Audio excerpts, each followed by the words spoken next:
Oh, aujourd'hui, on va parler de la sottise. Vous allez avoir droit à un long passage, assez drôle d'ailleurs, sur les sots.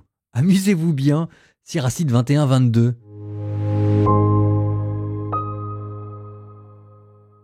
Mon fils, tu as péché? Ne recommence plus, mais demande pardon pour le péché. Comme devant le serpent, fuis devant le péché, car si tu approches, il te mordra. Ses dents sont les dents d'un lion, elles arrachent la vie des hommes. Toute transgression de la loi est une épée à deux tranchants dont la blessure est inguérissable.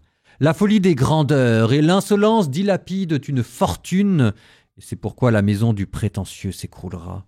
La prière du pauvre va droit de ses lèvres aux oreilles de Dieu, il ne tardera pas à faire justice. Qui refuse les remarques suit la trace des pécheurs. Qui craint le Seigneur se convertit dans son cœur. Le beau parleur se fait connaître partout, mais ses points faibles sont perçus par quelqu'un d'avisé.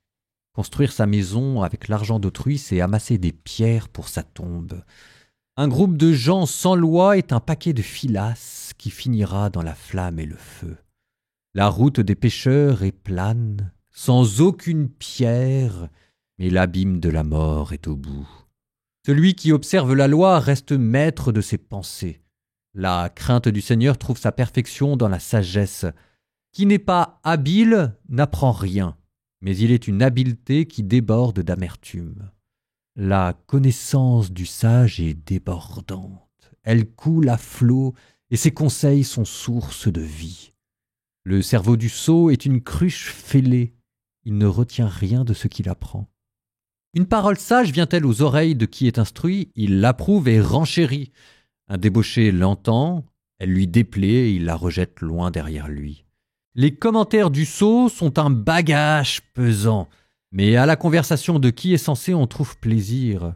On cherche à entendre quelqu'un d'intelligent dans l'assemblée et chacun médite en son cœur sur ce qu'il dit. La sagesse que possède le sot est une maison en ruine, et le savoir d'un idiot n'est que propos incohérents. L'instruction est une entrave au pied de l'imbécile. Elle est une chaîne à sa main droite. Le sot ne peut rire sans élever la voix, l'homme avisé sourit discrètement. L'instruction est une parure d'or sur qui a du bon sens. Elle est un bracelet à son bras droit. Le sot entre dans les maisons d'un pas rapide. L'homme d'expérience se présente à l'entrée avec modestie. Dès la porte, le ruste plonge le regard à l'intérieur, tandis que l'homme bien élevé reste dehors. Écouter aux portes dénote un manque d'éducation, et quelqu'un de sensé aurait honte de le faire. Les lèvres des gens irréfléchis débitent des sottises, mais les paroles des personnes sensées sont pesées à la balance. Les sots n'ont de cœur que leur bouche, mais les sages n'ont de bouche que leur cœur. Quand un impie maudit son adversaire, c'est lui-même qu'il maudit. Le médisant se salit lui-même et de son entourage, il se fait détester. Le paresseux ressemble à une pierre crottée, et tous le persiflent à cause de son déshonneur. Le paresseux ressemble à un tas de fumier, tous ceux qui en ramassent secouent la main. Un fils mal élevé est la honte de son père. La naissance d'une fille lui est un préjudice. Une fille intelligente trouvera un mari, mais la dévergondée, elle fait le désespoir de son père. Une femme effrontée est une honte pour son père et son mari. Ils la mépriseront l'un et l'autre. Une remontrance mal à propos est comme de la musique un jour de deuil. Mais le fouet et la correction sont sagesse en tout temps. Des enfants qui ne manquent de rien et se conduisent honnêtement font oublier la modeste origine de leurs parents. Des enfants qui se targuent d'être méprisants et mal élevés ternissent la noble origine de leur famille. Instruire un sot, c'est recoller les débris, c'est vouloir réveiller quelqu'un abruti de sommeil. Et s'entretenir avec un sot, c'est parler à quelqu'un d'assoupi et à la fin il demandera « de quoi s'agit-il » Pleure sur un mort, il est privé de lumière. Pleure sur un sot, il est privé d'intelligence. Et pleure un peu moins sur le mort. Il a trouvé le repos alors que la vie du sot est pire que la mort. Pour un mort, le deuil dure 7 jours. Pour le sot et l'impie, tous les jours de leur vie. Ne multiplie pas les entretiens avec un insensé et ne va pas chez un idiot, car il est grossier et ne respectera rien de ce qui est à toi. Détourne-toi de lui, tu auras la paix au lieu d'être exaspéré par sa bêtise. Qu'y a-t-il de plus lourd que le plomb? Et quel est son nom? Sinon le fou. Sac de sable, bloc de sel ou masse de fer sont un fardeau moins lourd qu'un insensé. Une charpente de bois bien ajustée à une construction ne se laisse pas disloquer par un tremblement de terre. De même, un cœur fixé dans le dessein qu'il a mûri ne se laisse pas ébranler au moment critique. Un cœur qui s'appuie sur une réflexion intelligente tient bon, comme le crépi de mortier d'un mur sans défaut. Une palissade posée sur une hauteur ne résiste pas au vent. De même, un cœur lâche, nourri de sottes pensées, ne résiste pas à la peur. Qui blesse l'œil fait couler des larmes. Qui blesse le cœur révèle les sentiments. Qui jette une pierre à des oiseaux les fait fuir. Qui offense un ami brise l'amitié. Si tu as brandi l'épée contre un ami, ne désespère pas, un retour est possible. Si tu as eu des mots avec un ami, ne t'inquiète pas, la réconciliation est possible. Mais s'il s'agit d'injures, de mépris, d'un secret trahi ou d'un coup perfide, cela fera fuir n'importe quel ami. Gagne la confiance de ton prochain tandis qu'il est pauvre, pour que, au jour de son bonheur, avec lui tu sois comblé. Au moment de la détresse, reste-lui fidèle, et tu auras une part quand il héritera.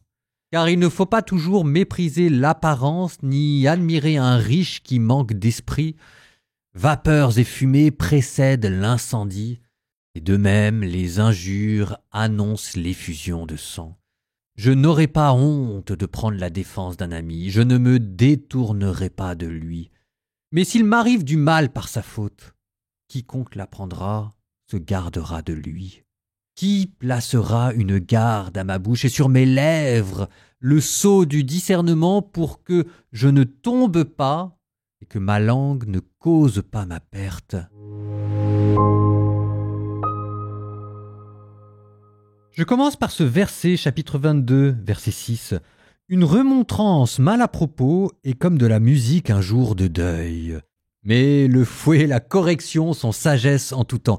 Et je profite de ce verset pour parler des reproches, de la remontrance, comment faire l'éducation, ce qu'on appelle le jugement. Quand est-ce qu'on va voir quelqu'un, ça s'appelle la correction fraternelle, pour lui dire « Écoute, ce que tu fais, je suis désolé, mais ça va pas ». Et ce que vous disiez ce verset, c'est qu'il y a un temps pour faire des reproches et il y a un temps pour pas en faire, et que une remontrance mal à propos, c'est comme les liaisons, est comme de la musique un jour de deuil. Alors je ressors mon bon vieux livre de théologie morale, et voici les critères qu'il me donne. Il faut 1. Viser le bien et la correction de la personne. Le but, c'est pas de se soulager, le but, c'est de viser le bien de la personne en face de soi. C'est une manière de l'aimer, en fait. 2. Il faut que ce soit pédagogique. Et par pédagogique, ça veut dire proportionné et donner à la personne les moyens de comprendre ce qui est en jeu, à sa mesure à elle. Peut-être que parfois, on ne pourra pas tout dire. Et 3e critère, il faut que ce soit l'autorité compétente. Un père peut reprendre ses enfants, un professeur peut reprendre ses élèves, mais a priori, au travail, c'est pas tous les collègues qui peuvent prendre tout le monde parce que sinon on s'en sort pas, il y a une hiérarchie et ça sert à ça. Normalement, si jamais il y a des choses qui sont insupportables, vous êtes censé prévenir la hiérarchie. Parfois, la hiérarchie fait mal son boulot, mais quand même, normalement, c'est comme ça que ça se passe. Donc il y a des critères, et quand ces critères sont réunis, on peut faire la correction fraternelle. Ce qui d'ailleurs se trouve dans l'évangile selon saint Matthieu. Si ton frère a péché, va, prends-le à part. S'il t'écoute, tu auras gagné un frère. S'il ne t'écoute pas, prends 2 ou 3 témoins avec toi, et s'il ne les écoute pas, dis-le à l'église, et s'il n'écoute pas l'église, considère-le comme un publicain et un païen. Alors on vous donne même la procédure à suivre. Ok. Donc, il y a toute une procédure qui vise à respecter la charité et la justice. Et en fait, elle est tellement peu souvent validée, cette procédure, que a priori, il faut faire attention. Et dans le doute, on ne juge pas. Ce qui vous donne cette autre phrase de l'évangile, ne jugez pas et vous ne serez pas jugés. Sauf que, c'est là où le siracide intervient à nouveau. Parfois, on fait tout bien et ça sert quand même à rien. Parce qu'il existe un contre-exemple, quelqu'un qui est réfractaire à la correction fraternelle, et c'est le sot. Et le sot, c'était celui dont parlait le Siracide aujourd'hui. Alors, faut-il le reprendre ou pas, le sot? Alors Jésus vous a dit, peut-être, mais si jamais il vous demande pardon 7 fois jusqu'à 70 fois 7 fois, il faudra lui pardonner et recommencer. Mais là, on vous présentait un cas limite, et le sot, vous avez beau faire tout ce que vous pouvez, il comprendra jamais rien. 21,14, le cerveau du sot est une cruche fêlée, il ne retient rien de ce qu'il apprend. Et c'est parce qu'en fait, le sot dont il est question, c'est pas quelqu'un qui est simple d'esprit, c'est quelqu'un qui est paresseux. Mais paresseux d'une paresse spirituelle.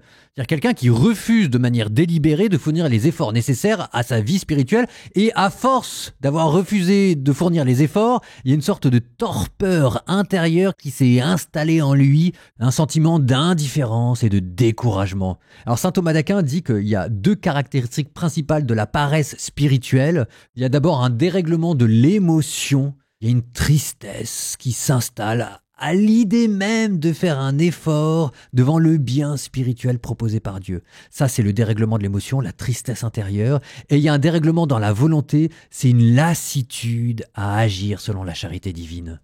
Alors, ça veut dire que d'un côté, il faut corriger fraternellement les gens, et de l'autre côté, il y a des personnes qu'on ne peut pas corriger. La question, c'est comment est-ce qu'on fait la part des choses. Alors là, c'était toujours dans ce chapitre-là, Ben Sirac vous proposez des petits critères. Comment est-ce qu'on reconnaît un sot? C'est quoi la différence entre un sot qu'on peut corriger et un sot qu'on ne peut pas corriger? Alors il y avait sa langue incontrôlée, il parle trop vite et sans filtre. Il y a son refus d'écouter, il n'entend pas la réprimande, il est incorrigible. Il y a son inertie, son sommeil est comme une perte, 22.1. Son absence de honte personnelle, c'est quelqu'un qui expose ses défauts sans pudeur et manifestement ça lui fait ni chaud ni froid. Il a perdu ce qu'on appelle la vergogne. Bon, quand vous en êtes là, ce que vous dit Siracide, c'est que, parvenu à ce stade-là, le mieux c'est de prendre ses distances. Au nom du Père et du Fils et du Saint-Esprit, Amen. Seigneur, apprends-moi la sagesse pour savoir quand corriger, comment corriger et corriger avec pédagogie et bienveillance. Donne-moi d'aimer mon prochain avant de vouloir le reprendre. Donne-moi de discerner si c'est à moi de le dire ou à moi de le supporter. Seigneur, je te confie toutes les personnes que je n'ai pas réussi à reprendre ou alors que j'ai mal repris et que j'ai blessé. Je te confie aussi toutes les personnes que je n'ai pas voulu reprendre, que j'aurais dû reprendre. Et puis aussi, Seigneur, je te confie moi-même toutes les fois où on m'a repris, moi, et où je ne l'ai pas supporté. Pardon, Seigneur, c'était moi le sot.